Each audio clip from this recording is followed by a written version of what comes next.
Unit 1, The Basics, Lecture 2. Precision and accuracy. Precision denotes how close the measurements that you get are to the average of all of those measurements. But accuracy denotes how close the measurements you have are to what they should be, are to the true value. Here, let me give you an example. As our example, we'll weigh a dime several times. The first time we weigh it, we get this mass. The second time, we have this mass. Oh, pretty close. The third time we weigh it, we get this mass. And the fourth time, oops, looks like this mass is a little off, doesn't it? Well, just taking a quick look at the values here, it looks like the measurements are probably pretty good, except for that last one, it's a little iffy. But in order to do a more descriptive study, we'll add them up, divide by 4, in order to find the mean. So we add up these masses, divide by 4, and find that the average of these masses is 1.891 grams. Therefore, it looks as if the first, second, and third are pretty good, but the fourth one's a little off. Now, we're not going to get into standard deviations at this point. So just as a cursory glance, we can pretty well say that these measurements are precise. But the question is, are they accurate? The accuracy depends on the accuracy of the balance we are using. Now, if we found by a better balance that the correct mass was 1.772 grams, then we know that while the measurements were precise, they were inaccurate. Significant figures. Oh, I heard some of you groan. But folks, we have to do it. We have to express accuracy and reproducibility of our measurements. That is a part of the validity of our study of physical sciences. And if you keep on going in your study of physical sciences, you're going to run into some other ways of doing this, other far more complex ways. Significant figures is not necessarily the best way to do it, but it is a good beginning. And here's how it works. All numbers 1 through 9 are significant. Well, that certainly simplifies things, doesn't it? Except for zeros. So the first question we run into is zeros. And here it is. Zeros are significant if they are between two other significant figures or significant digits. For example, 902. That 0 is significant because the 9 and the 2 are both significant.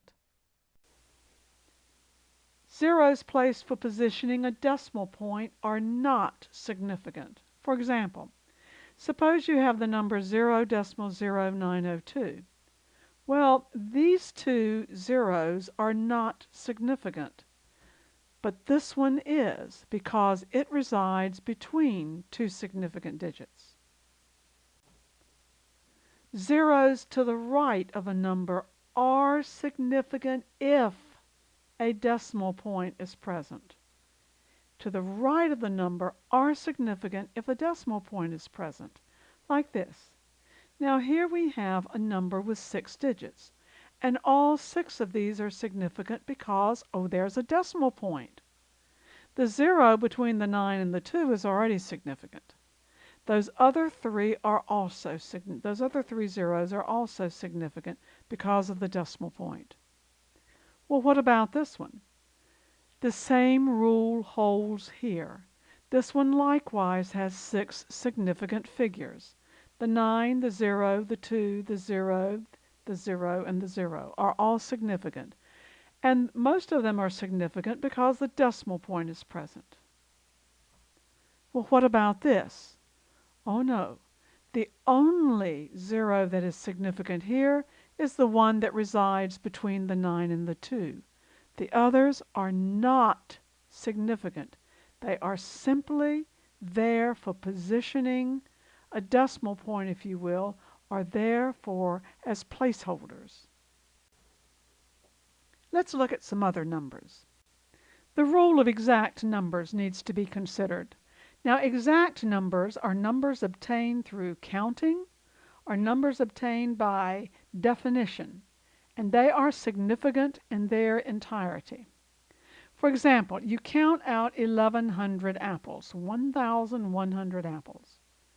That doesn't say that you counted out 1,105 apples. It doesn't say that you counted out 1,099 apples. It says you counted out 1,100 apples. All of those numbers are significant. What about the fact that 1 inch is exactly 2.54 centimeters? That's exact. And you may use those two numbers, the 1 inch in this case, and the 2.54 centimeters, to as many decimal places as you need them. What about 1,000 milligrams is equal to a gram? It isn't 999 milligrams equals a gram, it's 1,000 milligrams is equal to a gram. So in each of these cases, the numbers have an infinite number of significant figures, if you will. Let's consider uncertainty in measurements by considering the volume of liquid in a 10 milliliter graduated cylinder. Now look at this grad. Do you see the meniscus? You read from the bottom of the meniscus, the bottom of that kind of curved blue line. And what do you get? Is it 9 milliliters, or 9.05 milliliters, or 9.1 milliliters? Well, the 9 seems certain, but everything else is estimated. Well, what would you record for this one? Look again at the bottom of that meniscus, and you begin to see the dilemma. It is a consensus that measurements should be reported as the certain value and the first, and only the first, uncertain digit. Therefore, possibly you may wish to record this as 9.0 and this one as 9.2. It's time to look at significant figures in calculations. Let's start first with multiplying and dividing. In these operations, the answer will have the same number of significant figures as the number having the least number of significant figures. Let me give you an example. Suppose we take 1.03 and multiply it by 6.7. The 1.03 has 3 significant figures, the 6.7 has 2. When we punch it into our calculator, we come up with 6.901. Are we justified in using all of those? No. So our real answer is going to be 6.9, and it will be 6.9 because the answer may have the same number of significant figures as the number with the least number, or the lesser number in this case, of significant figures, which is 2. Try this one. Suppose we take 7.92 times 10 to the 5th and divide it by 82.73. When we punch it into our calculator, we get, a rather large answer. Well, large in that there's an awful lot of digits there. But are they significant? Well, you will notice that we have 7.92 times 10 to the 5th. That has 3 significant digits. The 82.73 has 4 significant digits. Therefore, we are justified in using 3. Hence, our answer should be recorded as 9.57 times 10 to the 3rd. What about adding and subtracting? In adding and subtracting, the answer will have the same number of places to the right of the decimal as the number with the least digits to the right. Now, of course, that's only going to work under somewhat limited circumstances, so maybe there's a better way of saying it. A better way of saying it might be to say that the answer will have the same number of significant figures as the least precise number used. For example, suppose we take 32.5, we add 8.63 to that, and then add 250. When we add this together, we come up with 291.13. Now, if you look at the significant figures, The least precise number is the 250. The first number, the 32.5, is precise to the tenths. The 8.63 is precise to the hundredths. And the 250, however, is precise only to the units. Therefore, instead of recording 291.13 as our answer, we should use 291. Let's very quickly look at a method of calculations called, if you will, the Factorlabel Method. And the emphasis here is on the concept of label, which really means units. A value having units, but without the appropriate units, is considered incorrect, unless, of course, it happens to be a ratio, in which case the units have canceled. Let's work a sample problem. Let's convert the volume of 1.8 cubic feet to cubic meters. Now, how do we go about doing this? Well, the only conversion I know between the metric and English in length is that 1 inch is 2.54 centimeters. So if I start with feet, I'm going to need to go from feet to inches to centimeters to meters. So that's the path that I shall take. I start with 1.8 cubic feet, and I convert the feet to inches. I know there are 12 inches in a foot. But now wait a minute. I have cubic feet and feet. How are they ever going to cancel? So I have to do something drastic here. So what do? I throw brackets around the 12 inches per foot, and then I cube it. And then the cubic feet will cancel cubic feet. Now remember, when you do this, to multiply 12 by 12 by 12, because you multiplied inches by inches by inches and feet by feet by feet. Don't forget to do that.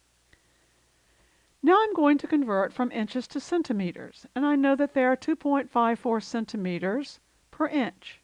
But again, the cubic situation remains. So brackets or parentheses or something around that, and cube it will take care of the situation just fine. Now I'm at centimeters, or actually cubic centimeters. I need now to go to cubic meters. So I'm going to multiply this by a meter per 100 centimeters, so that centimeters will be in the denominator.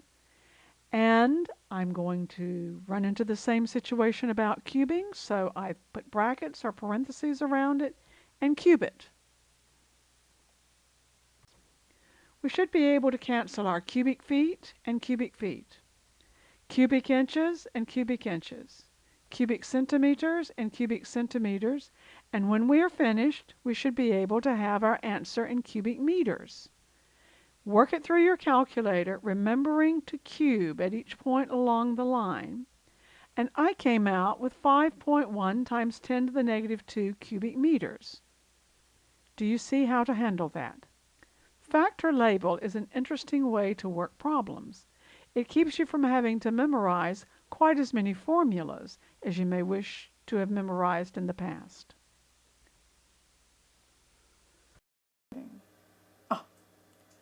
In this problem, which is going to be a really good problem to use to test out our ability to use the Factorlabel method, we're asked to find the volume in milliliters of a teaspoonful of water.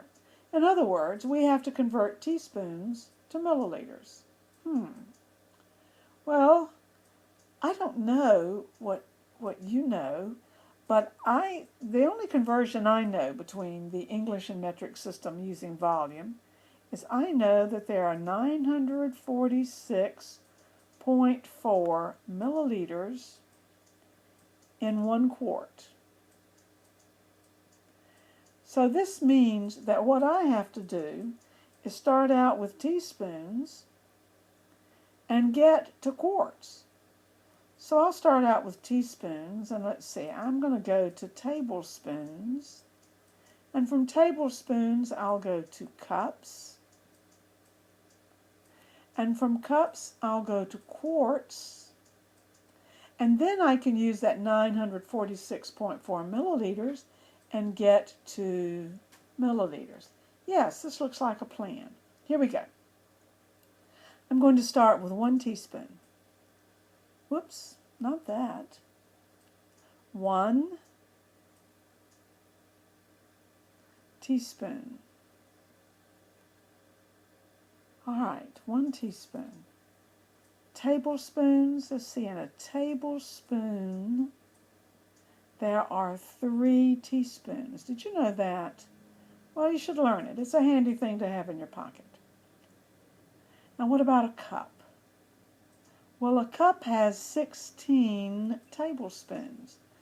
Do you read cookbooks? I do. You can find out all kinds of handy information in there. Let's see. Teaspoons cancel. Tablespoons cancel. I'm now at cups. And I know that in a quart, this one you do know, don't you?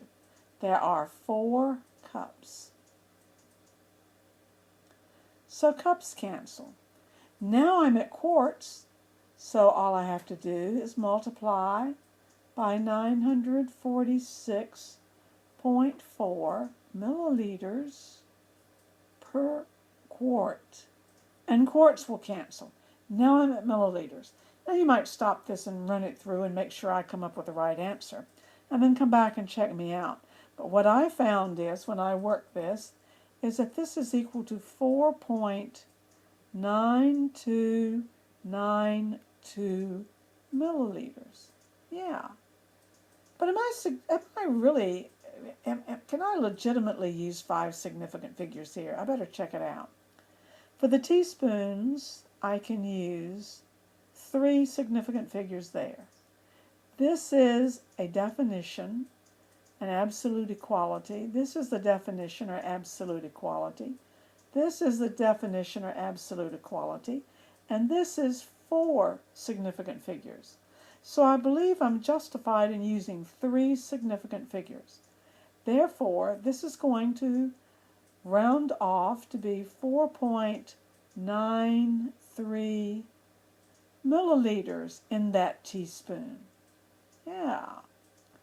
You sometimes see a teaspoon advertised or suggested as being approximately 5 milliliters. And that's good for an approximation, but this is our answer. In this section of the unit, we're going to talk about density. Well, remind you of some things regarding density. Bring in specific gravity and talk about the specific gravity relative to the states of matter. And then we're going to talk about the relationship between density and specific gravity.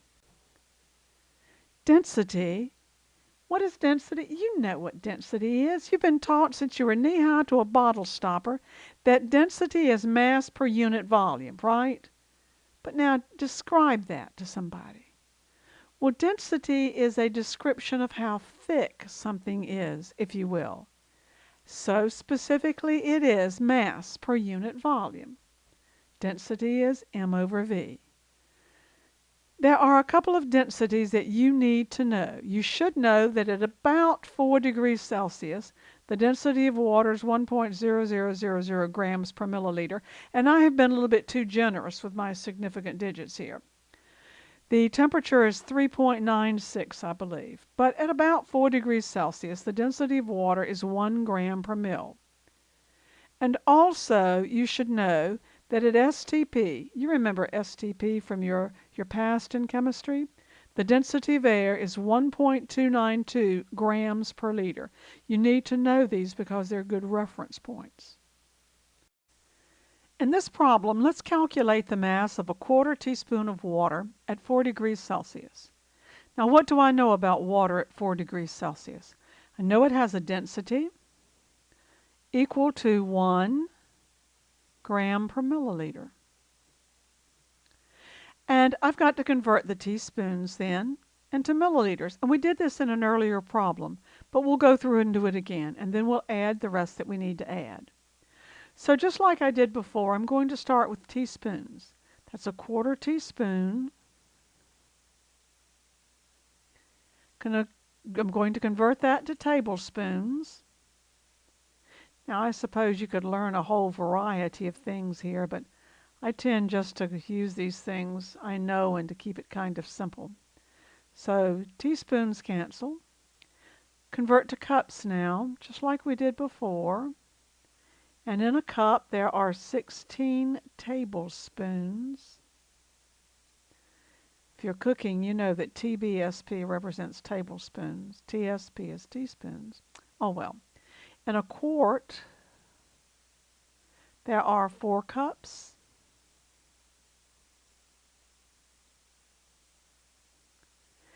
And we know that there are 946.4 milliliters per quart. That's one of those values that you learned. So quarts cancel. Now I'm at milliliters. All I need to do is go to grams. So it's 1 gram per milliliter. Milliliters cancel. My units will come out in grams. Now work this through your calculator. If you need to, pause the video. When I did this, I came out with 1.02323. But I'm not justified in using 5 significant digits here. This is exact, this is exact, this is exact. This has 4 significant figures. This, the way I'm using it, has 3 significant figures. This has 2 significant figures, so I think I'm only justified in using 2 significant figures. So my answer then comes out in 1.2 grams. Have the idea? Specific gravity is a comparison. It is a comparison of the density of whatever you're looking at to the density of a standard. Specifically, it may be stated as density of X, which you're looking at, over the density of a standard. Now, it's important that your units for density and the thing that you're looking at and the standard be in the same units because they have to cancel. You see, specific gravity is actually a ratio, and as a ratio, it has no units. The standards you need to know are, for solids and liquids, we use water, usually right at about 4 degrees Celsius, when the density of water is 1 gram per milliliter. If we're going to use it at a different temperature, we will have to give you the value for the density of water at that other temperature. The standard for gases is air, usually at STP. You may remember STP from your previous life in chemistry. If not, don't worry about it. We will deal with STP and those relationships when we get to gases.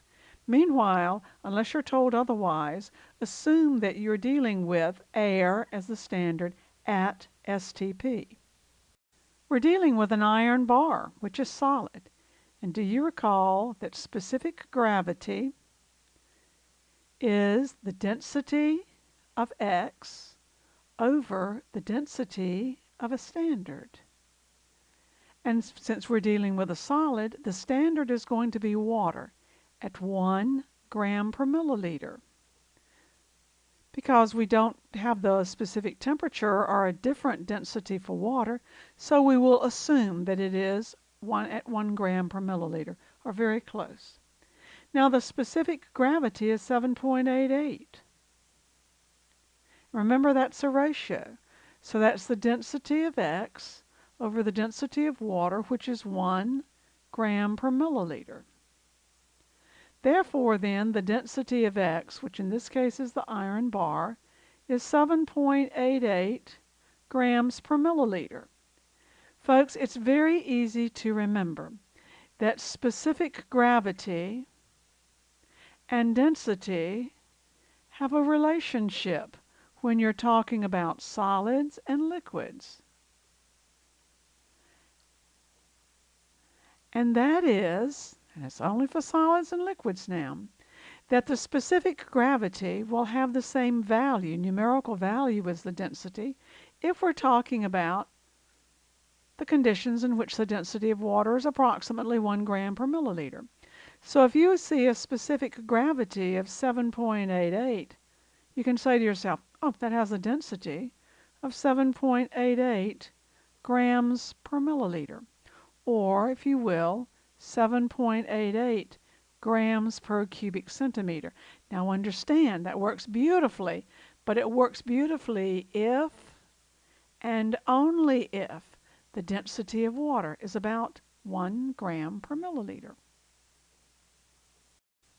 Here's a problem dealing with a temperature other than 4 degrees Celsius. We have the specific gravity of mercury is 13.6, but it's at 25 degrees Celsius. And we want to know what volume would 100 grams of mercury occupy at that temperature. Fortunately, we're given the density of water, so we can calculate the density of the liquid mercury. Specific gravity is equal to the density of mercury over the density of water. The specific gravity of mercury is 13.6 at that temperature. The density of mercury is what we're looking for. The density of water at those conditions is 0.99797 grams per milliliter. So calculating to find the density of mercury then, we determine that it is 13.572392 grams per milliliter. Now the reason I wrote down this many digits is your calculator will probably carry that just fine for you, and we don't round off until we get to the end. Now that we have the density of mercury at those conditions, let's take our 100 grams of mercury and multiply it by 1 milliliter over 13.572392 grams, and I come out with 7.367898 milliliters. Now, of course, I'm not justified in using that many digits. I'm only justified in using 3. So my answer is 7.37 milliliters. I think you know how to round off. If we had used 1 instead of this right here, we would have come out with very close to the same answer. But it is not the same, and you need to know that there is a difference. This problem has a little bit of a different wrinkle in it. We want to find the volume of a gas. And we're given the specific gravity of the gas, carbon dioxide. We're also told that it's at STP. Now, you recall, of course, that specific gravity is equal to the density of X over the density of a standard. But the standard that we've been using so far has been water, the standard for solids and liquids. What do we use for a gas? That's right, we use air. And the density of air is 1.292 grams per liter at STP. So with that in mind then, we will find the specific gravity is going to be equal to the density of X over the density of the air. The specific gravity is 1.52.